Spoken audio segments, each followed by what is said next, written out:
साथियों नमस्कार, मैं हूं शैलेंद्र कुमार और यह है सिद्धार्थ क्लासेस। आज के इस महत्वपूर्ण सेशन में आपका स्वागत है और इस सेशन के अंतर्गत हम लोग देखेंगे समसामयिक घटना चक्र संक्षिप्त सामान्य ज्ञान के अंतर्गत विज्ञान शाखा की उप शाखा जीव विज्ञान के महत्वपूर्ण तथ्यों को। तो आइए दोस्तों शुरू करते हैं। जीव विज्ञान यहाँ देख सकते हैं। जीव विज्ञान दो शब्दों से मिलकर बना है, बायोस तथा लोगोस। बायोस का अर्थ है जीवन तथा लोगोस का अर्थ है अध्ययन, अर्थात जीवन का अध्ययन ही जीव विज्ञान कहलाता है। इसके बाद है जीव विज्ञान। विज्ञान की वह शाखा है जिसके अंतर्गत जीवधारियों का अध्ययन किया जाता है। अरस्तु को जीव विज्ञान तथा जंतु विज्ञान का जनक माना जाता है। जीव विज्ञान की उप शाखाएँ, इस सारणी के अंतर्गत जीव विज्ञान की उप शाखाएँ के बारे में दिया गया है, जिसे हम लोग यहाँ देख सकते हैं। जेरोंटोलॉजी में किसका अध्ययन है? मनुष्यों में बुढ़ापा तथा बुढ़ापा लाने के कारकों का अध्ययन जेरोंटोलॉजी कहलाता है। पेडोलॉजी मृदा निर्माण इत्यादि का अध्ययन पेडोलॉजी कहलाता है। लिथोट्रिप्सी गुर्दे, पित्ताशय, मूत्राशय की थैली आदि में स्थित पत्थरी को तोड़कर मरीज का इलाज किए जाने का अध्ययन लिथोट्रिप्सी कहलाता है। एगेस्ट्रोलॉजी घासों का अध्ययन एगेस्ट्रोलॉजी कहलाता है। बायोमेट्री गणित एवं सांख्यिकी की तकनीकी द्वारा जीव विज्ञान का अध्ययन बायोमेट्री कहलाता है। बायोनिक्स जैविक जगत के गुणों सिद्धांतों के प्रयोग द्वारा आधुनिक उपकरणों व अभियांत्रिकी तंत्रों का निर्माण करना बायोनिक्स कहलाता है। नेक्स्ट है बायोनोमिक्स। बायोनोमिक्स में जीवधारियों के वातावरण के साथ संबंध का अध्ययन किया जाता है। कॉन्कोलॉजी मोलस्का के खोलों का अध्ययन कॉन्कोलॉजी कहलाता है। जेनेटिक्स जीवधारियों में आनुवंशिक लक्षणों तथा इनकी वंशागति का अध्ययन जेनेटिक्स कहलाता है। इथोलॉजी मानव सहित सभी जंतुओं के व्यवहार का अध्ययन इथोलॉजी कहलाता है। इक्थियोलॉजी मत्स्य की संरचना, कार्यकी इत्यादि का अध्ययन इक्थियोलॉजी कहलाता है। पेलिनोलॉजी विभिन्न प्रकार के परागकणों का अध्ययन पेलिनोलॉजी कहलाता है। पैरासाइटोलॉजी परजीवी जीवों का अध्ययन पैरासाइटोलॉजी कहलाता है। एंटोमोलॉजी कीटों का अध्ययन एंटोमोलॉजी कहलाता है। फ्रेनोलॉजी कपाल गुहा की संरचना के आधार पर मस्तिष्क के विभिन्न भागों की क्रियाशीलता तथा विक्षिप्तता का अध्ययन फ्रेनोलॉजी कहलाता है। इसके बाद है सेरिकल्चर रेशम कीट पालन का अध्ययन कहलाता है सेरिकल्चर। वहीं मत्स्य पालन का अध्ययन पीसीकल्चर कहलाता है। इसके बाद है मेलेकोलॉजी मोलस्का का अध्ययन किया जाता है। ऑन्कोलॉजी कैंसर से संबंधित अध्ययन कहलाता है ऑन्कोलॉजी। टेरेटोलॉजी शारीरिक विकास में आने वाली असमानताओं का अध्ययन टेरेटोलॉजी कहलाता है। ऑस्टियोलॉजी अस्थियों का अध्ययन ऑस्टियोलॉजी कहलाता है। सेरोलॉजी रुधिर सीरम का अध्ययन सीरोलॉजी कहलाता है। ऑर्निथोलॉजी पक्षियों का अध्ययन ऑर्निथोलॉजी कहलाता है।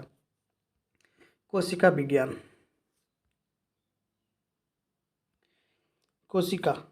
कोशिका जीवन की सबसे सूक्ष्मतम संरचनात्मक इकाई है। सबसे छोटी कोशिका माइकोप्लाज्मा गैलीसेप्टिकम नामक जीवाणु की होती है। सबसे लंबी कोशिका तंत्रिका तंत्र की कोशिका होती है। सबसे बड़ी कोशिका शुतुरमुर्ग के अंडे की होती है। कोशिका दो प्रकार की होती है, प्रोकैरियोटिक तथा यूकैरियोटिक। प्रोकैरियोटिक तथा यूकैरियोटिक कोशिका में अंतर। विशेषता देख सकते हैं। कोशिका भित्ति प्रोकैरियोटिक कोशिका में जो है प्रोटीन तथा कार्बोहाइड्रेट से बनी होती है। यूकैरियोटिक सेलुलोज की बनी होती है। माइटोकॉन्ड्रिया प्रोकैरियोटिक कोशिका में अनुपस्थित रहता है, जबकि यूकैरियोटिक में उपस्थित रहता है। अंतःप्रोद्रव प्रोकैरियोटिक कोशिका में अनुपस्थित रहता है, जबकि यूकैरियोटिक में उपस्थित रहता है। राइबोसोम इसमें प्रोकैरियोटिक में राइबोसोम जो है 70 प्रकार के पाया जाता है, जबकि यूकैरियोटिक में 80 प्रकार के पाया जाता है। गाल्जिका प्रोकैरियोटिक कोशिका में अनुपस्थित रहती है और यूकैरियोटिक कोशिका में उपस्थित। केंद्रक झिल्ली इसमें अनुपस्थित और यूकैरियोटिक में उपस्थित। लाइसोसोम प्रोकैरियोटिक में अनुपस्थित, यूकैरियोटिक में उपस्थित। नेक्स्ट है डीएनए जो है प्रोकैरियोटिक में एकल सूत्र की होती है और यूकैरियोटिक में द्विसूत्री की। कोशिका विभाजन प्रोकैरियोटिक में विखंडन अथवा मुकुलन द्वारा कोशिका का विभाजन होता है। यूकैरियोटिक में अर्धसूत्री तथा समसूत्री द्वारा कोशिका विभाजन होता है। चलिए नेक्स्ट देखते हैं। कोशिका के मुख्य भाग कौन कौन होते हैं? कोशिका भित्ति। तो ये देख लीजिए कोशिका भित्ति। यह केवल पादप कोशिका एवं जीवाणु की कोशिका में पाया जाता है। पादपों की कोशिका भित्ति सेल्यूलोज की बनी होती है, जबकि जीवाणु की कोशिका भित्ति पेप्टिडोग्लाइकेन की बनी होती है। कोशिका झिल्ली। कोशिका झिल्ली क्या है? कोशिका झिल्ली के सभी अंग कोशिका झिल्ली द्वारा घिरे होते हैं, अर्थात कोशिका के सभी अंग कोशिका झिल्ली द्वारा घिरे होते हैं। यह एक अर्धपारगम्य झिल्ली होती है। इसका मुख्य कार्य कोशिका के अंदर एवं बाहर वाले पदार्थों का निर्धारण करना है, अर्थात ज़रूरतमंद पदार्थों को ही अंदर जाने देता है और जिसकी ज़रूरत नहीं होती उसे अंदर नहीं जाने देता है। इसके बाद यहाँ देख सकते हैं अंतःप्रोद्रव जालिका। अंतःप्रोद्रव जालिका केंद्रक झिल्ली तथा कोशिका कला से संबद्ध होती है। इसका मुख्य कार्य उन सभी वसाओं तथा प्रोटीनों का संचरण करना है जो कोशिका झिल्ली, केंद्रक झिल्ली आदि का निर्माण करते हैं। इसके बाद है राइबोसोम। यह राइबोन्यूक्लिक एसिड नामक प्रोटीन की बनी होती है। यह प्रोटीन संश्लेषण की क्रिया के लिए स्थान प्रदान करते हैं। नेक्स्ट है, यह प्रोटीन का उत्पादन स्थल है, इसलिए इसे प्रोटीन की फैक्ट्री भी कहा जाता है। राइबोसोम को प्रोटीन की फैक्ट्री भी कहते हैं। इसके बाद है माइटोकॉन्ड्रिया। माइटोकॉन्ड्रिया 1890 में अल्टमैन ने कोशिका में माइटोकॉन्ड्रिया का उल्लेख किया, परंतु इसे बायोप्लास्ट द्वारा नाम दिया गया। सर्वप्रथम सी बेंडा ने माइटोकॉन्ड्रिया का नाम दिया था। नेक्स्ट है कि यह कोशिका का श्वसन स्थल है, इसे कोशिका का पावर हाउस भी कहा जाता है। इसके बाद गाल्जी काय।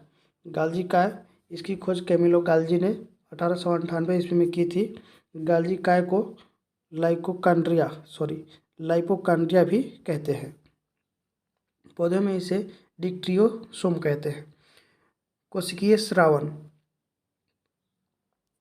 गाल्जी काय के प्रमुख कार्य निम्नलिखित हैं: जैव कला का रूपांतरण, हार्मोन्स तथा जटिल कार्बोहाइड्रेट का निर्माण, एक्रोसोम का निर्माण।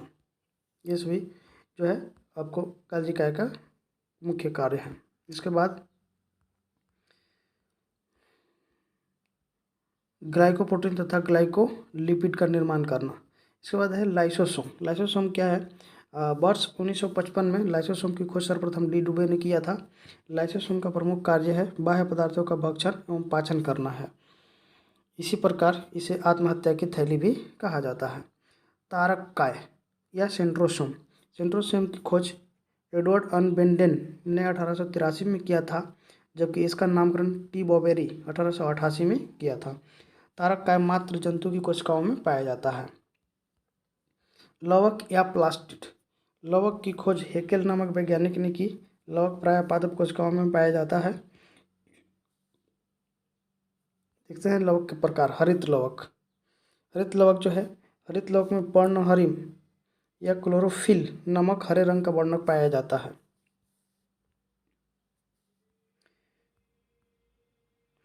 हरित लवक की सहायता से पेड़ पौधे प्रकाश संश्लेषण करते हैं एवं अपना भोजन बनाते हैं। हरित लवक को कोशिका का रसोई घर भी कहा जाता है। इसके बाद दूसरा है लवक का दूसरा प्रकार वर्णी लवक। वर्णी लवक हरे रंग को छोड़कर अन्य रंगों को जैसे लाल, पीले, नारंगी आदि रंग के होते हैं। यह पौधे के रंगीन भाग जैसे पुष्प, फल, भित्ति, बीज आदि में पाए जाते हैं। और लवक का तीसरा प्रकार अवर्णी लवक है। अवर्णी लवक रंगहीन होता है। यह पौधे के उन भागों में पाया जाता है जो सूर्य के प्रकाश से वंचित रहते हैं। अवर्णी लवक मुख्यतः भूमिगत तनों एवं जड़ों में पाया जाता है। आइए देखते हैं कुछ महत्वपूर्ण चीज़ इस सारणी के अंतर्गत दिया गया है, जिसे हम लोग यहाँ देख सकते हैं। पादप एवं जंतु कोशिका में अंतर देख सकते हैं। कोशिका भित्ति पादप कोशिका में उपस्थित होती है, जबकि जंतु कोशिका में अनुपस्थित रहती है। लवक उपस्थित रहता है पादप कोशिका में, जबकि जंतु कोशिका में अनुपस्थित रहता है। तारक काय अनुपस्थित होता है किंतु शैवाल एवं कोको आदि में पाया जाता है। और तारक काय उपस्थित होता है किसमें? जंतु कोशिका में, और यह कोशिका विभाजन में सहायक होता है। पादप कोशिका पूर्ण विकसित कोशिका के मध्य में प्रायः एक बड़ी रिक्तिका उपस्थित होती है। जंतु कोशिका में रिक्तिका अनुपस्थित होती है या होती भी है तो छोटी होती है। नेक्स्ट है कोशिका विभाजन में कोशिका के मध्य रेखीय भाग में एक पट निर्मित होता है। और यहाँ देख सकते हैं जंतु कोशिका में कोशिका विभाजन में कोशिका कला के अंतर्वलय द्वारा दो भागों में बढ़ जाती है। चलिए आइए देखते हैं केंद्रक, न्यूक्लियस। केंद्रिका केंद्रिका की खोज फोंटाना ने की, जबकि वोमेन ने इसे न्यूक्लियोस नाम दिया। केंद्रक द्रव्य में धागेनुमा संरचना फैली होती है जिसे क्रोमैटिन कहते हैं। क्रोमैटिन एक न्यूक्लियो प्रोटीन है जो न्यूक्लिक अम्ल एवं क्षारीय प्रोटीन के मिश्रण से बना होता है। इसके बाद देख सकते हैं अनुवांशिकी। अनुवांशिक लक्षणों के एक पीढ़ी से अगली पीढ़ी में जाने की प्रक्रिया को अनुवांशिकता या वंशानुगति कहते हैं। यह व्यक्तिगत भिन्नता के लिए उत्तरदायी है। एक प्रमुख कारक है। इसके बाद है ग्रेगर जॉन मेंडल को अनुवांशिकी का पिता कहते हैं। मेंडल ने अपने संकरण प्रयोग के लिए उद्यान मटर पाइसम सटाइवम का चुनाव किया था। कोशिकाओं में डीएनए डीऑक्सीराइबोन्यूक्लिक अम्ल अनुवांशिक पदार्थ होता है। डीएनए की खोज फ्रेडरिक मिशर ने किया था। यह 1869 में खोज किया था। उन्होंने इसे न्यूक्लिन नाम दिया। डीएनए अणुओं में पंचकार्बनीय शर्करा डीऑक्सीराइबोज होती है। डीएनए अणु में एडेनिन, गुआनिन, थाइमिन तथा साइटोसिन नामक नाइट्रोजनी समाक्षार पाए जाते हैं। मानव जाति में कुल 23 जोड़ी अर्थात 46 गुणसूत्र होते हैं। 22 जोड़ी गुणसूत्र स्त्रियों और पुरुषों में समान या समजात होते हैं, जिन्हें ऑटोसोम कहा जाता है। एक जोड़ी या अर्थात 23वीं गुणसूत्र स्त्रियों में पुरुषों में समान नहीं होते हैं, जिन्हें हेटेरोसोम्स या एलोसोम्स कहते हैं, और इसी की वजह से लिंग का निर्धारण होता है। अनुवांशिकी रोग एवं प्रभावित अंग। वर्णांधता। लाल एवं हरा रंग पहचानने की क्षमता नहीं होती है और इसका वाहक जो है स्त्रियां होती हैं। हीमोफीलिया। रक्त का थक्का न बनना हीमोफीलिया कहलाता है और यह इसका वाहक जो है स्त्रियां होती है। टर्नर सिंड्रोम बांझपन स्त्रियों में पाया जाता है। क्लाइनफेल्टर सिंड्रोम नपुंसकता पुरुषों में पाया जाता है। डाउन सिंड्रोम मंदबुद्धि होना, आँख टेढ़ी, जीभ मोटी, गैर अनुपातिक बेडल शरीर का ढांचा बनना डाउन सिंड्रोम कहलाता है। प्रमुख जीव एवं उनके गर्भाधान काल की अवधि देख सकते हैं। मनुष्य में 270 दिन की होती है, गाय 280 दिन, भैंस 310 दिन, हाथी 620 दिन, बकरी 150 दिन, भेड़ 150 दिन, सुअर 115 दिन, कुत्ते का गर्भावधि काल 61 दिन, खरगोश का 31 दिन, घोड़ा का 340 दिन, चूहा 21 दिन, शेर 110 दिन, नीली व्हेल 360 दिन। आइए यहाँ पादप जगत के बारे में महत्वपूर्ण चीज़ दिया गया है जिसे हम लोग देख सकते हैं। पादप जगत पुष्पोद्भिद पौधे या फेनेरोगैम्स, दूसरी तरफ है अपुष्पोदित पौधे या क्रिप्टोगैम्स। दो तरह के पादप जगत होते हैं। आइए पुष्पोद्भिद में देख सकते हैं कि क्या है, दो तरह का है। एक आवृत बीजी पौधे या एंजियोस्पर्म इसे कहते हैं। दूसरा अनावृत पौधे, अनावृत बीजी पौधे या जिम्नोस्पर्म कहते हैं। एंजियोस्पर्म एक बीजपत्री और यह द्विबीजपत्री, यह दो तरह का होता है। इन्हें देखते हैं अपुष्पोद्भिद पौधे या क्रिप्टोगैम्स के अंतर्गत 3 भाग होता है। Thallophyta, bryophyta, pteridophyta. और थैलोफाइटा को 4 भाग में बांटते हैं, जीवाणु, लाइकेन, कवक, शैवाल। चलिए नेक्स्ट देखते हैं। विभिन्न प्रकार के पादपों तथा उनके क्रियाकलापों के अध्ययन को वनस्पति विज्ञान कहते हैं।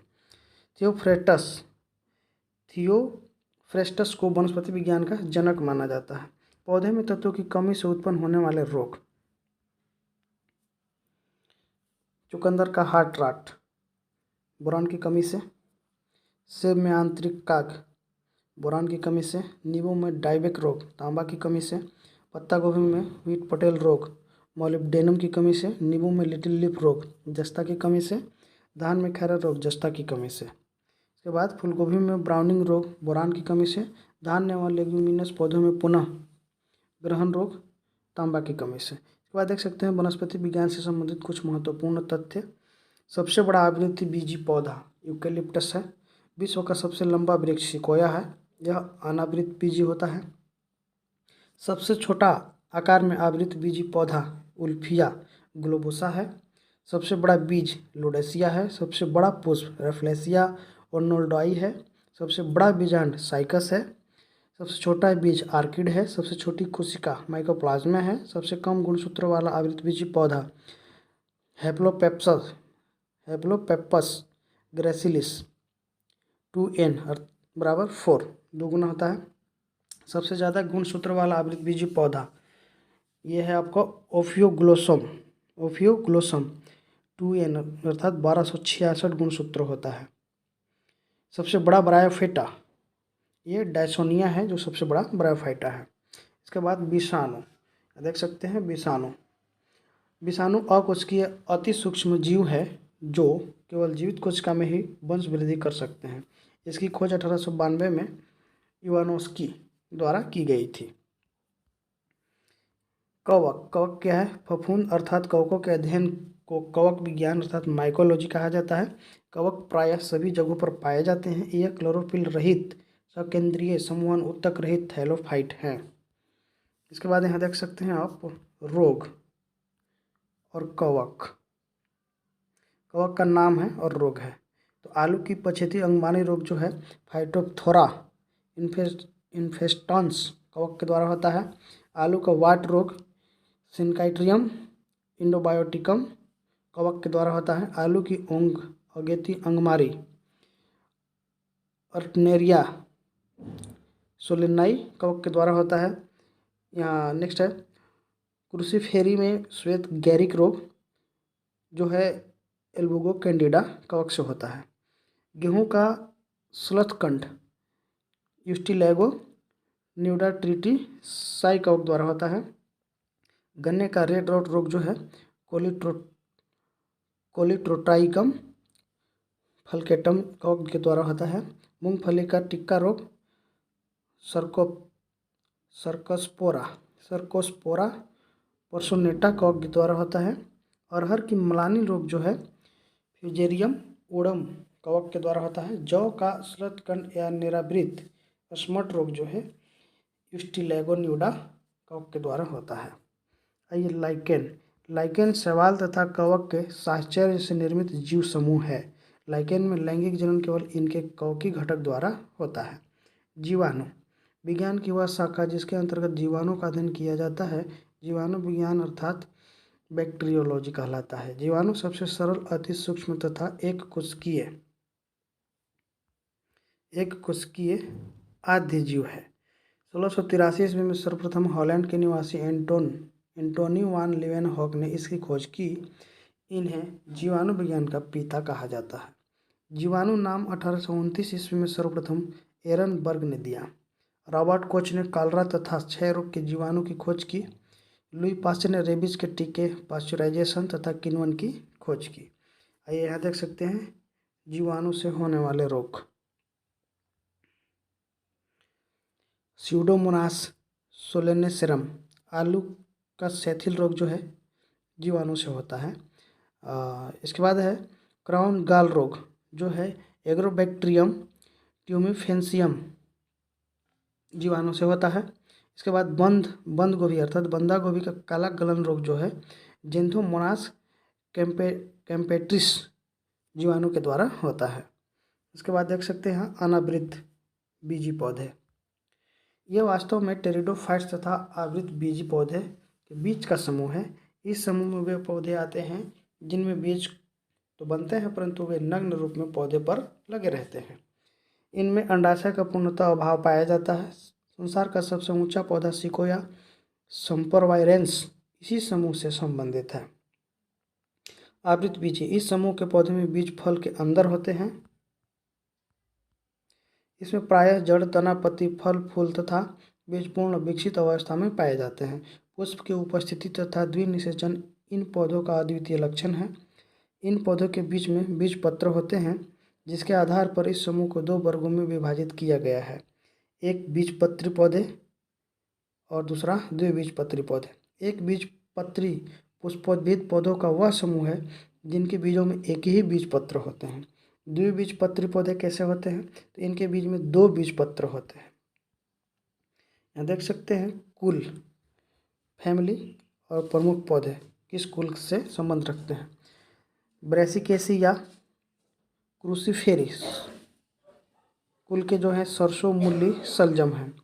वहीं अगर हम लोग बात करें भिंडी, गुड़हल, कपास, पटसन, ये मालवेसी कुल के पौधे हैं। शीशम, बबूल, कत्था, अशोक, गुलमोहर, कचनार, छुई मुई, सिकाकाई, मेथी, सनई, इमली तथा सभी दलहन फसल ये लेग्यूमिनोसी फैमिली के हैं। इसके बाद है सूरजमुखी, बिरिंगराज, गुलदाउदी, गेंदा, कुसुम, डहेलिया, कुश आदि पौधे एस्ट्रेसिया कंपोजिटी कुल के हैं। नेक्स्ट है कद्दू, खीरा, तरबूज, खरबूज, टिंडा, लौकी, चिचिंडा, परवल, करेला, ककड़ी, तरुई आदि कुकुरबिटेसी फैमिली से बिलोंग करते हैं। सेब, बादाम, नाशपाती, स्ट्रॉबेरी ये रोजेसी कुल से संबंधित हैं। इसके बाद नींबू, संतरा, मौसमी, बेल ये रूटेसी कुल के हैं। इसके बाद है धतूरा, आलू, बैंगन, रसभरी, मिर्च, टमाटर, तंबाकू, रात की रानी, अश्वगंधा, एट्रोपा, बेलाडोना ये जो है सोलेनेसी कुल के पौधे हैं। आर्किड, हेबिनेरिया वेंडा ये आर्किडेसी कुल के हैं। लहसुन, प्याज, एलोवेरा ये जो है लिलिएसी कुल के पौधे हैं। सुपारी, नारियल, खजूर, ताड़ ये एरिकेसी या पाल्मी कुल के हैं। गेहूँ, मक्का, चावल, ज्वार, बाजरा, गन्ना, बांस आदि पोएसी या ग्रेमिनी कुल के होते हैं। तनों का रूपांतरण देखिए यहाँ पर। भूमिगत तने उदाहरण के रूप में हल्दी जो है और अदरक ये जो है भूमिगत तने के रूप में जिसे प्रकंद कहा जाता है। आलू भी जो है रूपांतरित तना है जिसको कंद कहते हैं। बंडा भी जो है ये घन कंद कहते हैं। प्याज भी जो है रूपांतरित तना होता है, इसे सल्क कंद कहा जाता है। पादप हार्मोन, पादप हार्मोन को फाइटो हार्मोन भी कहते हैं। ऑक्सिन, जिबरेलिन तथा साइटोकाइनिन वृद्धि वर्धक होते हैं, जबकि एब्सिसिक एसिड तथा एथिलीन वृद्धि रोधक होते हैं। पर्यावरण पारिस्थितिकी तंत्र रचना एवं कार्य की दृष्टि से विभिन्न जीवों और वातावरण की मिलीजुली इकाई पारिस्थितिकी तंत्र कहलाता है। सर्वप्रथम एजी टांसले नामक वैज्ञानिक द्वारा पारिस्थितिकी तंत्र शब्द का प्रयोग किया गया था। जैविक घटक 3 भागों में विभाजित किया गया है। पहला उत्पादक, दूसरा उपभोक्ता, तीसरा अपघटक। उत्पादक वे घटक जो अपना भोजन स्वयं बनाते हैं उत्पादक कहलाते हैं, जैसे हरे भरे पौधे। उपभोक्ता कौन कहलाते हैं? तो मुख्यतः उत्पादक द्वारा बनाए गए भोज्य पदार्थों का उपभोग करने वाले घटक को उपभोक्ता कहते हैं। उपभोक्ता 3 प्रकार के होते हैं: प्राथमिक उपभोक्ता, द्वितीयक उपभोक्ता तथा तृतीयक उपभोक्ता। प्राथमिक उपभोक्ता इसके अंतर्गत वे शाकाहारी जीव आते हैं जो भोजन के लिए पौधों पर निर्भर होते हैं, जैसे गाय, बकरी, भैंस, खरगोश आदि। द्वितीयक उपभोक्ता इसके अंतर्गत वे जीव आते हैं जो शाकाहारी जंतु अर्थात प्राथमिक उपभोक्ताओं को अपने भोजन के रूप में प्रयुक्त करते हैं, जैसे मेढक, लोमड़ी, भेड़िया आदि। तृतीयक उपभोक्ता इसके अंतर्गत वे जीव आते हैं जो प्राथमिक एवं द्वितीयक उपभोक्ताओं को अपने भोजन के रूप में प्रयुक्त करते हैं, जैसे सांप, शेर, चीता आदि। ये सभी तृतीयक उपभोक्ता के उदाहरण हैं। इसके बाद अपघटक इसके अंतर्गत वे निम्न श्रेणी के जीव आते हैं जो मृत उत्पादक एवं उपभोक्ताओं का अपघटन कर सड़ा देना, मतलब अपघटन करना मतलब सड़ा देते हैं, जैसे जीवाणु, कवक आदि अपघटक कहलाते हैं। किसी भी पारिस्थितिक तंत्र में ऊर्जा का प्राथमिक स्रोत सूर्य है।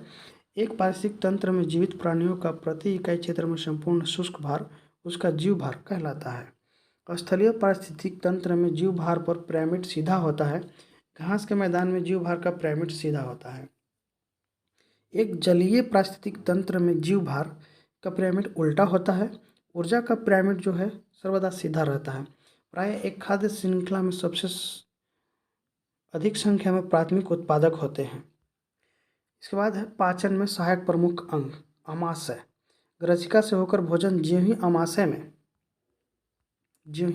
में पहुंचता है, अमाशय से पायरोलिक भाग की ओर क्रमाकुंचन प्रारंभ हो जाता है। जठर रस में पेप्सिन एवं रेनिन नामक एंजाइम होते हैं। रेनिन दुग्ध प्रोटीन के पाचन में सहायक होता है। इसके बाद छोटी आंत पाचन में सहायक अंग है। छोटी आंत अमाशय से आने वाले काइम अथवा तरल भोज्य पदार्थों का पाचन छोटी आंत में होता है। आंतरीय रस क्षारीय होता है तथा एक स्वस्थ मानव में प्रतिदिन लगभग 2 लीटर आंतरीय रस का स्रावन होता है। इसके बाद है यकृत। यह मानव शरीर की सबसे बड़ी ग्रंथि होती है। यकृत प्रोटीन की अधिक मात्रा को कार्बोहाइड्रेट में परिवर्तित कर देता है। यकृत में फाइब्रिनोजेन प्रोटीन का निर्माण होता है जो विटामिन के साथ रुधिर का थक्का जमाने में सहायक होता है। यकृत में हिपैरिन प्रोटीन का निर्माण भी होता है जो शरीर के भीतर रुधिर को थक्का नहीं जमने देता है। इसके बाद यकृत जो है पित्त का संश्लेषण करता है, अर्थात यकृत से ही पित्त रस का स्रावन होता है। इसके बाद देखते हैं पैंक्रियाज, अग्नाशय। अग्नाशय मानव शरीर की दूसरी सबसे बड़ी ग्रंथि मानी जाती है। यह अंतःस्रावी एवं बहिःस्रावी दोनों प्रकार की ग्रंथि है। नेक्स्ट है इंसुलिन। इंसुलिन की खोज बेंटिंग एवं बेस्ट ने किया था। इंसुलिन ग्लूकोज से ग्लाइकोजन निर्माण की क्रिया पर नियंत्रण करता है। इंसुलिन की कमी से मधुमेह नामक रोग हो जाता है जिसको डायबिटीज़ भी कहा जाता है। इसके बाद देख सकते हैं परिसंचरण तंत्र। विलियम हार्वे नामक वैज्ञानिक द्वारा रक्त परिसंचरण की खोज की गई।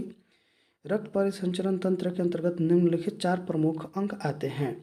पहला हृदय, दूसरा धमनियाँ, तीसरा शिराएँ तथा चौथा रुधिर। मानव हृदय 4 कोष्ठकों का बना होता है। इसके अगले भाग में एक दायां अलिंद एवं एक बायां अलिंद होता है, जबकि पिछले भाग में एक दायां निलय तथा एक बायां निलय भी होता है।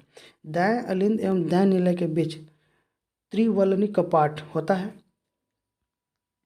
हृदय 1 मिनट में लगभग 72 से 75 बार धड़कता है। स्वस्थ व्यक्ति का जो मतलब हृदय जो है 1 मिनट में 72 से 75 बार धड़कता है। सामान्य मनुष्य का रक्तदाब 120/80 mmHg होता है, जिसमें सिस्टोलिक 120 होता है और डायस्टोलिक मात्र 80 होता है।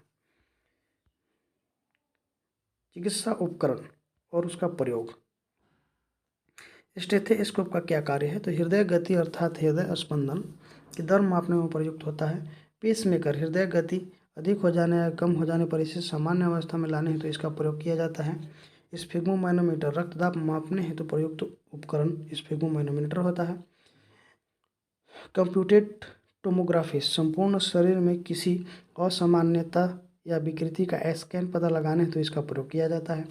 इलेक्ट्रोकार्डियोग्राम हृदय संबंधी असामान्यताओं का पता लगाने के लिए ECG का प्रयोग किया जाता है।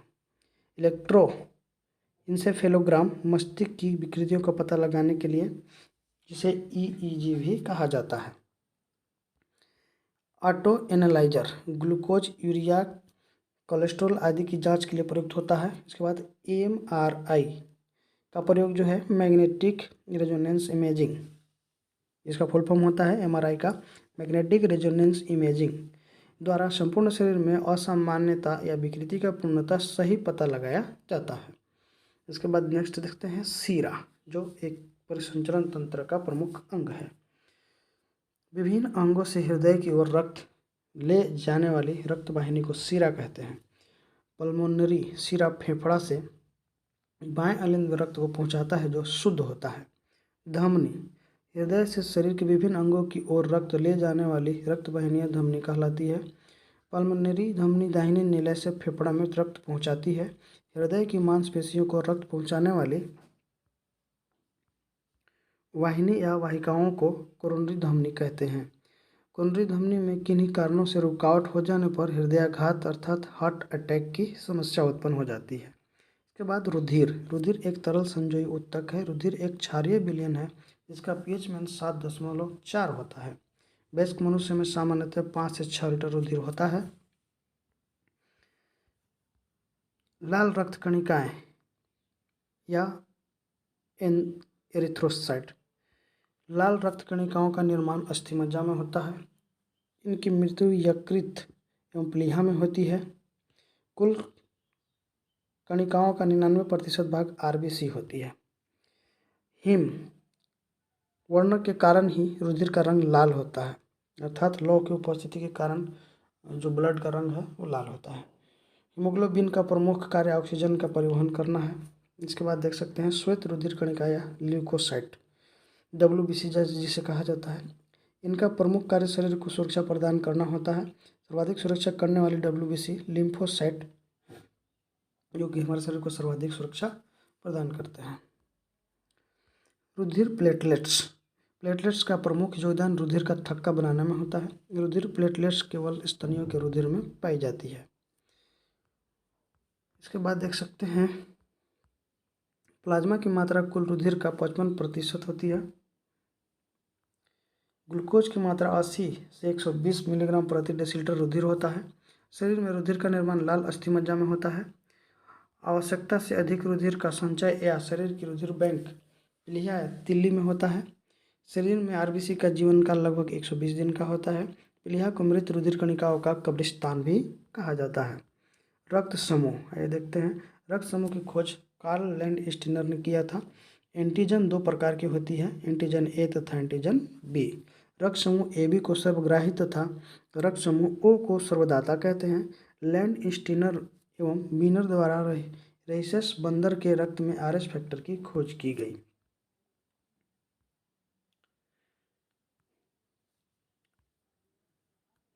यहाँ रक्त समूह के बारे में एक सारणी बना हुआ है, देख सकते हैं। रुधिर वर्ग ए अर्थात समूह ए, ग्रुप ए में कौन सा एंटीजन पाया जाता है? तो ए एंटीजन पाया जाता है। एंटीबॉडी कौन कौन होता है? तो एंटीबॉडी बी या एंटीबॉडी स्मॉल बी पाया जाता है। वहीं रक्त समूह बी, ग्रुप बी में बी एंटीजन पाया जाता है और antibody A, antibody capital A तथा या स्मॉल ए पाया जाता है। वहीं ए बी रक्त समूह ए तथा बी दोनों एंटीजन इसमें पाया जाता है और इसमें कोई भी एंटीबॉडी नहीं पाया जाता है। ग्रुप ब्लड ग्रुप ओ, इसमें कोई भी एंटीजन नहीं पाया जाता है तथा इसमें दोनों एंटीबॉडी पाए जाते हैं, ए तथा बी। इसके बाद किडनी, हमारे शरीर के अंदर किडनी का भी प्रमुख कार्य होता है। ये देखते हैं। ब्रिक गहरे लाल रंग के तथा सेम के बीच की आकृति के होते हैं। मनुष्य एवं अन्य स्तनधारियों में इसकी संख्या एक जोड़ी होती है। ब्रिक नलिकाएं या नेफ्रॉन्स ब्रिकों की संरचनात्मक एवं कार्यात्मक इकाइयाँ होती है। मूत्र में सामान्यतः 95% जल, 2% अनावश्यक लवणों के आयन, 2.6% यूरिया, 0.3% क्रिएटिनिन, यूरिक अम्ल आदि होते हैं। मूत्र में उपस्थित यूरोक्रोम वर्णक के कारण मूत्र का रंग हल्का पीला होता है। मूत्र का पीएच मान 6 होता है। प्राय ब्रिक में बनने वाले पत्थरी कैल्शियम ऑक्जेलेट की बनी होती है। आइए देखते हैं। तंत्रिका तंत्र का एक भाग मस्तिष्क होता है। मनुष्य का मस्तिष्क क्रेनियम अर्थात खोपड़ी में हड्डियों के बने कपाल गुहा में सुरक्षित बंद रहता है। मानव मस्तिष्क का वजन 1.3 से 1.4 किलोग्राम तक होता है। सेरिब्रम, थैलेमस तथा हाइपोथैलेमस अग्र मस्तिष्क के भाग हैं। सेरिबेलम, मेडुला ऑब्लिंगेटा तथा पांस बेरोलाई पश्च मस्तिष्क के भाग हैं। सेरिब्रम मस्तिष्क का सबसे बड़ा भाग है। सेरिब्रम यह बुद्धि, इच्छा शक्ति, ऐच्छिक गतियों, ज्ञान, विद्वता, स्मृति, वाणी तथा चिंतन का केंद्र होता है। यह ज्ञानेंद्रियों से प्राप्त प्रेरणाओं का विश्लेषण एवं समन्वय केंद्र होता है। थैलेमस यह ताप, पीड़ा, स्पर्श आदि को बोध कराता है अर्थात ताप का नियंत्रण बोध कराता है। इसके बाद देख सकते हैं हाइपोथैलेमस, इसका प्रमुख कार्य अंतःस्रावी ग्रंथियों से स्रावित होने वाले हार्मोन्स का नियंत्रण करना है। यह भूख, प्यास, ताप नियंत्रण, प्यार, घृणा आदि के केंद्र होते हैं।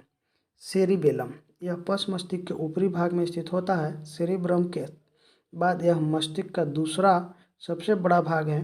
इसका कार्य शरीर का संतुलन बनाए रखना है एवं ऐच्छिक पेशियों के संकुचन पर नियंत्रण करना है। मेडुला ऑब्लिंगेटा का मुख्य कार्य हृदय स्पंदन की दर एवं प्रबलता, श्वसन दर, भोजन निगरण, वमन, खांसने, छींकने, हिचकी, स्वाद, लार श्रवण संतुलन, जीभ की गतियों आदि का नियंत्रण करना है। इसके बाद देख सकते हैं मेरुरज्जु। मेरुरज्जु प्रतिवर्ती क्रियाओं का नियंत्रण एवं समन्वय करती है।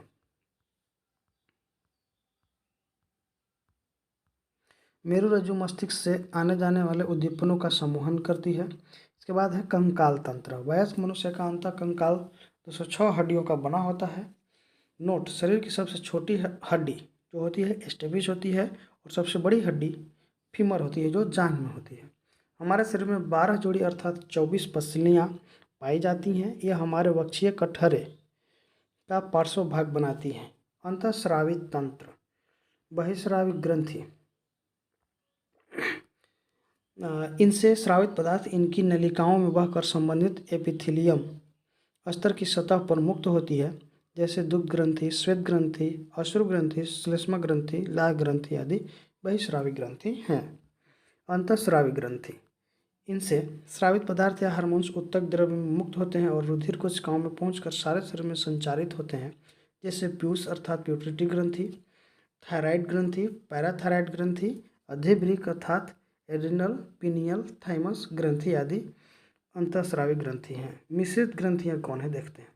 इनमें बहिस्रावी तथा अंतःस्रावी दोनों प्रकार के उत्तक या कोशिकाएं होती हैं, जैसे अग्न्याशय यह मिश्रित ग्रंथि का उदाहरण है। प्रमुख अंतःस्रावी ग्रंथियां उनसे उत्पन्न होने वाले हार्मोन्स। पीयूष ग्रंथि, यह कपाल की स्फेनाइड हड्डी में हाइपोफाइसियल गड्ढे अर्थात सेला टार्सिका में सुरक्षित स्थित होता है। इसके द्वारा कई हार्मोन्स अन्य अंतःस्रावी ग्रंथियों का नियंत्रण करते हैं, अतः इसे मास्टर ग्रंथि के नाम से भी जाना जाता है। ऑटो ग्रंथि, थायराइड ग्रंथि भी कहते हैं इसे। यह ग्रंथि मनुष्य के गले में श्वास नाल अर्थात ट्रेकिया के दोनों ओर लैरिंक्स के नीचे स्थित होता है।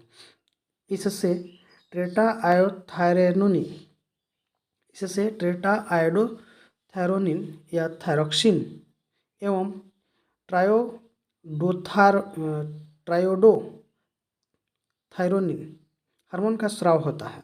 थायरोक्सिन की कमी से होने वाला रोग मिक्सडीमा, यह रोग वयस्कों में थायराइड के अल्पस्राव होने से होता है।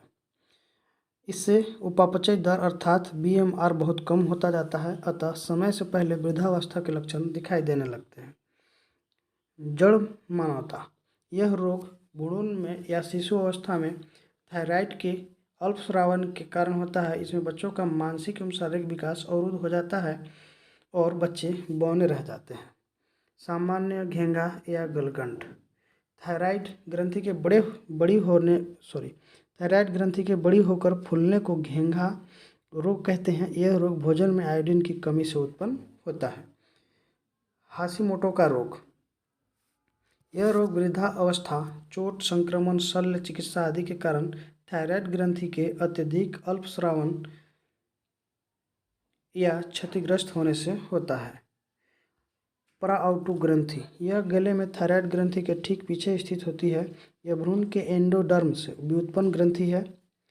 इसके बाद अधिभृक या एड्रिनल ग्रंथि, यह ग्रंथि मुख्यतः दो भागों में बटी होती है। पहला बाहरी भाग अर्थात कार्टेक्स, दूसरा आंतरिक भाग अर्थात मेडुला। एड्रिनल ग्रंथि से स्रावित एड्रीनेलिन हार्मोन को लड़ो एवं उड़ो हार्मोन भी कहा जाता है। यह हार्मोन शरीर में संकटावस्था का सामना करने हेतु उग्र विपत्ति प्रतिक्रिया करने हेतु तैयार रहते हैं। एड्रीनेलिन या एपिनेफ्रिन के स्राव से हृदय गति में वृद्धि तथा शरीर में उत्तेजना का अनुभव होता है। इसके बाद जनन ग्रंथि, अंडाशय, इससे निम्नलिखित हार्मोन का स्राव होता है। एस्ट्रोजेन, इसे नारी विकास हार्मोन कहते हैं। यह मादा के द्वितीयक लैंगिक लक्षणों के विकास में सहायक होता है। प्रोजेस्टेरोन, यह गर्भधारण के लिए आवश्यक लक्षणों के विकास को प्रेरित करता है।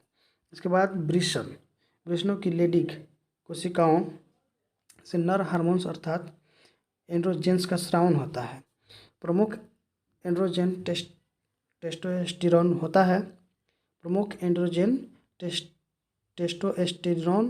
होता है। इसे पौरुष विकास हार्मोन कहते हैं। इसके बाद आइए पोषक तत्व।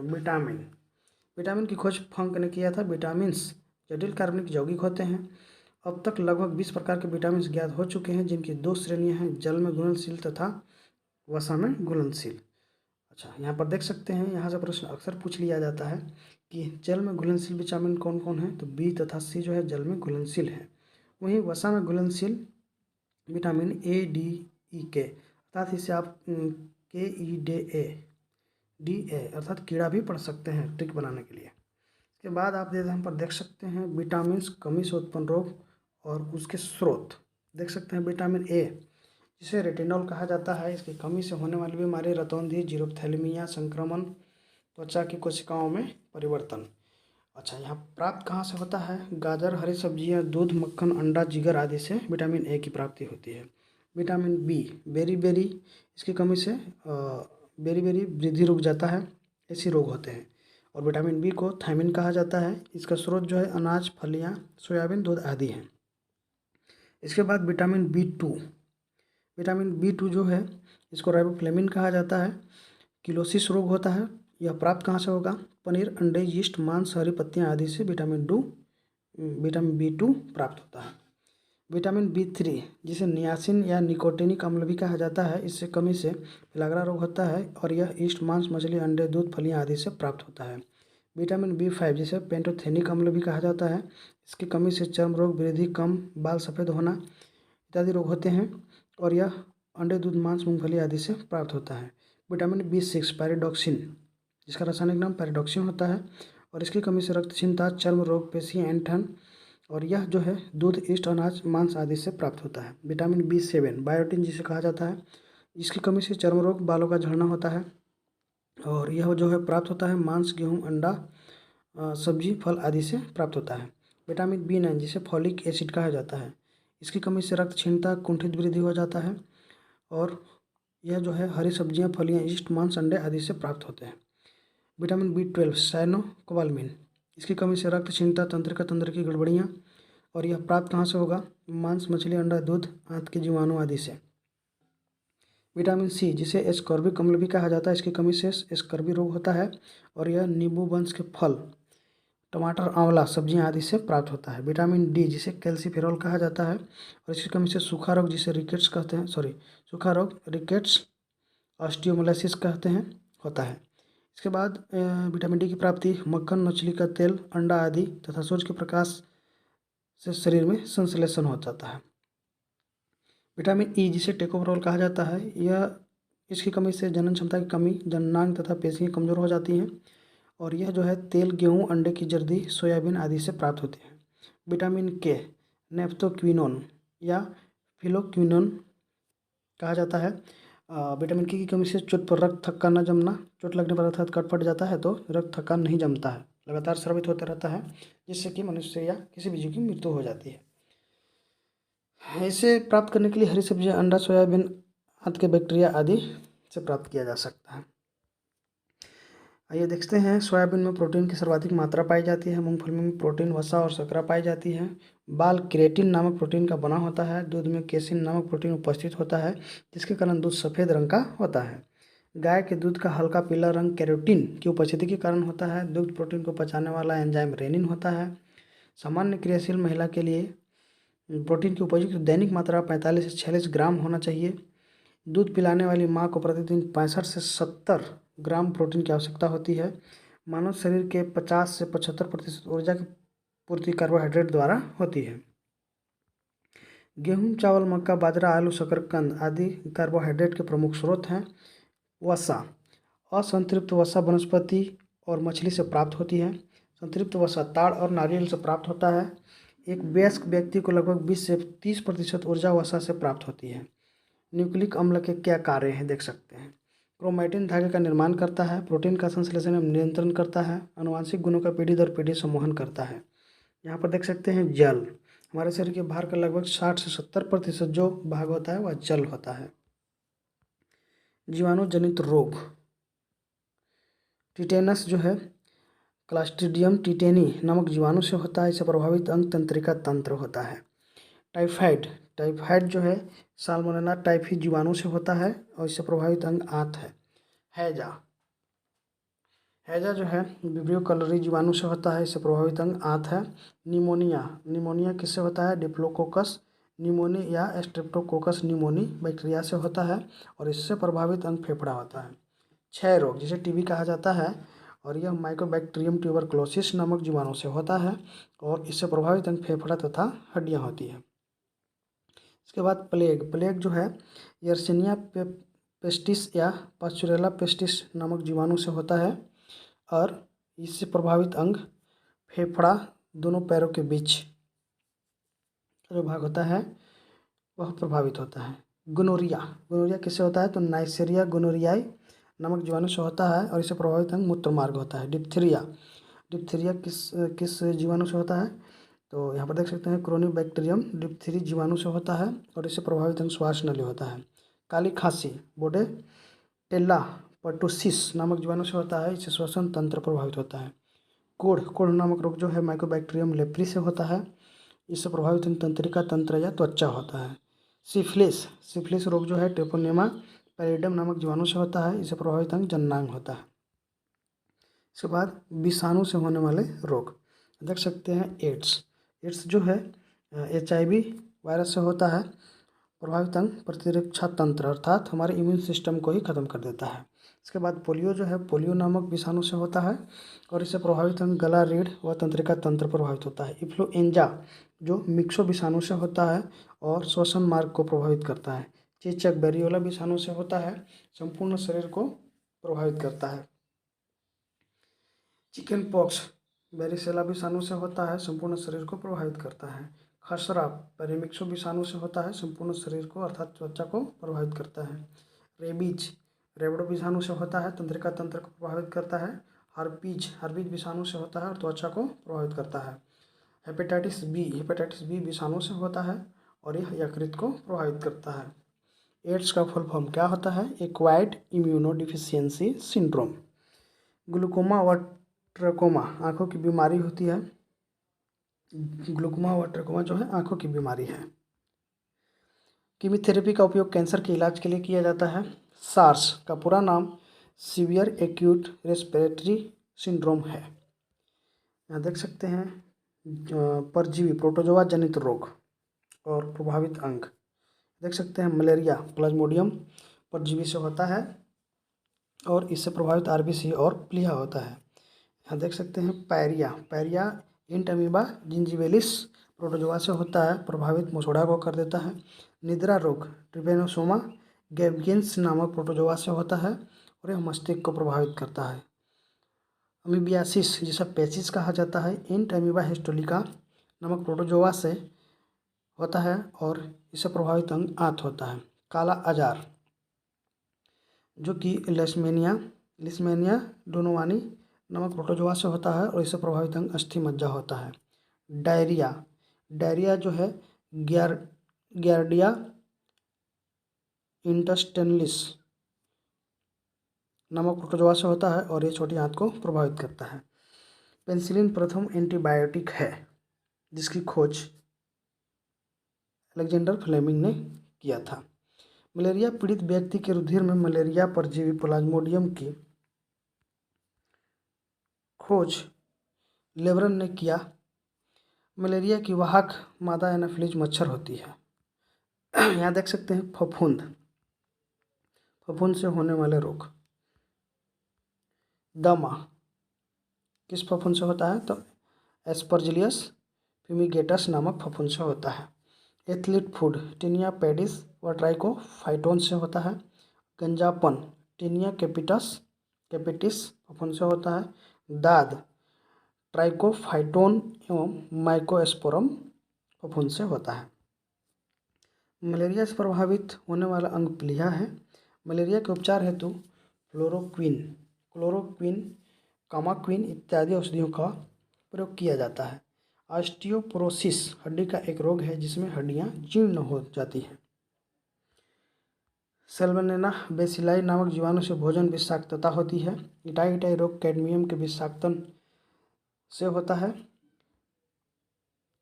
फेनिलकीटोन्यूरिया एक प्रकार का वंशानुगत रोग है। फेनिलकीटोन्यूरिया में मनुष्य का मस्तिष्क क्षतिग्रस्त हो जाता है और मानसिक जड़ता की स्थिति उत्पन्न हो जाती है। BCG का टीका तपेदिक से बचाव हेतु लगाया जाता है। ब्लू बेबी सिंड्रोम रोग से बच्चे तब प्रभावित हो जाते हैं जब जल में नाइट्रेट की मात्रा 10 ppm से अधिक हो जाती है। पोटेशियम की कमी से निम्न रक्तचाप की बीमारी हो जाती है। दिल का दौरा पड़ने के पहले घंटे को गोल्डन आवर के नाम से जाना जाता है। इस परिस्थिति में अगर इलाज तुरंत उपलब्ध करा दिया जाए तो दिल के दौरे नहीं पड़ सकते। इसके बाद आप देख सकते हैं यहाँ पर ट्यूमर संसूचित करने में आर्सेनिक 74, परिसंचरण तंत्र में रक्त के थक्के का पता लगाने में सोडियम 24, कैंसर के उपचार में कोबाल्ट 60 तथा गोल्ड 198, थायराइड संबंधी विकृति के उपचार में आयोडीन 131 तथा जीवों एवं जंतुओं के अवशेषों का पता लगाने के लिए कार्बन 14 का प्रयोग किया जाता है। यूरिन में एल्बुमिन की अधिक उपस्थिति एवं उसके प्रभाव से ब्रिक फेल हो जाने की आशंका होती है। अन्य रोग हीमोफीलिया। हीमोफीलिया एक आनुवंशिक लिंग संलग्न रोग है। हीमोफीलिया में रोगियों में चोट पर काफ़ी समय तक रक्त का थक्का नहीं जमता है। हीमोफीलिया का प्रारंभ महारानी विक्टोरिया से होने के कारण इसे शाही रोग भी कहते हैं। हीमोफीलिया रोग का वहन स्त्रियां करती हैं, जो कि प्राय पुरुषों में प्रकट होता है। मिनीमाता एक तंत्रिका संबंधी रोग है। मिनीमाता रोग शरीर में पारा Hg की अधिकता के कारण होता है। इसके बाद देख सकते हैं HIV। एड्स रोग का कारक HIV वायरस है, जिससे श्वेत रुधिर कणिकाएं प्रभावित होती हैं। एलिसा टेस्ट जो है एड्स की परीक्षण के लिए एलिसा टेस्ट का प्रयोग किया जाता है। इसके बाद देख सकते हैं जापानी एन्सेफेलाइटिस। पालतू सुअर एवं जंगली चिड़िया जापानी एन्सेफेलाइटिस के विषाणु के पोषक होते हैं। इस विषाणु का संक्रमण मनुष्यों एवं जानवरों में क्यूलेक्स मच्छर के द्वारा होता है। पीलिया रोग में यकृत प्रभावित होता है। पीलिया में बिलिरुबिन पूरे शरीर में फैल जाता है, जिससे त्वचा एवं नेत्र पीले पड़ जाते हैं। चेचक स्मॉल पॉक्स जिसे कहा जाता है, चेचक वेरियोला वायरस द्वारा होता है। चेचक के टीके का आविष्कार एडवर्ड जेनर ने किया था। एडवर्ड जेनर को इम्यूनोलॉजी का जनक कहा जाता है। बर्ड फ्लू एवियन इन्फ्लुएंजा नामक रोग का प्रचलित नाम है। बर्ड फ्लू H5N1 नामक वायरस के कारण होता है। अन्य महत्वपूर्ण तथ्य यहाँ देख सकते हैं। मनुष्य सामान्यतः दिन भर में लगभग 1.45 लीटर मूत्र का उत्सर्जन करता है। गर्भाशय में विकसित हो रहे भ्रूण को प्लेसेंटा द्वारा पोषण मिलता है। एल्जाइमर रोग से मानव का मस्तिष्क प्रभावित होता है। एल्जाइमर में मनुष्य की स्मरण क्षमता क्षीण हो जाती है। कीटभक्षी पौधे कीटों को खाते हैं, क्योंकि वे जिस मिट्टी में उगते हैं उसमें नाइट्रोजन की कमी होती है। नेत्रदान में दाता की आँख का कार्निया नामक भाग का उपयोग लाया जाता है। अर्थात कोई भी व्यक्ति अपना नेत्र दान करता है तो वह कार्निया का दान करता है। किसी वृक्ष को अधिकतम हानि उसकी छाल का नाश करने से होता है। मरुस्थलीय क्षेत्रों में उगने वाली वनस्पति को जीरोफाइट कहते हैं। अधिक आर्द्रता वाले क्षेत्रों या दलदली क्षेत्रों में वनस्पति को हाइग्रोफाइट कहते हैं। जलीय पौधों को हाइड्रोफाइट कहते हैं। लवणीय क्षेत्र में उगने वाले वनस्पतियों को हैलोफाइट कहा जाता है। सिनकोना पौधे की छाल से कुनें प्राप्त की जाती है, जिसका उपयोग मलेरिया के उपचार के लिए किया जाता है। खुरपक्का या मुंहपका रोग तथा काउपॉक्स मवेशियों में होने वाले विषाणुजन्य संक्रमण रोग हैं। मेडकाउ रोग मवेशियों के मस्तिष्क को प्रभावित करने वाला रोग है। प्रायन नामक प्रोटीन मेडकाउ रोग का कारक है। पौधे नाइट्रोजन को नाइट्रेट के रूप में प्राप्त करते हैं। वातपोत्सर्जन पोटोमीटर से मापा जाता है। तो दोस्तों, ये था जीव विज्ञान के महत्वपूर्ण तथ्यों का संग्रह, जिसे हम लोगों ने पढ़ा। इससे पहले के सभी तथ्यों को मैंने कई वीडियो में अपडेट कर दिया है, जिसे आप Siddharth classes by S Kumar YouTube channel पर जाकर के देख सकते हैं। और अगले वीडियो में हम लोग देखेंगे विज्ञान एवं प्रौद्योगिकी से संबंधित महत्वपूर्ण तथ्य। तो दोस्तों, वीडियो कैसा लगा कमेंट बॉक्स में ज़रूर बताएंगे। अगर इस चैनल पर नए हैं तो चैनल को सब्सक्राइब करेंगे, लाइक करेंगे, शेयर करेंगे। वीडियो में अंत तक बने रहने के लिए धन्यवाद। मिलते हैं नेक्स्ट वीडियो में, तब तक के लिए नमस्कार।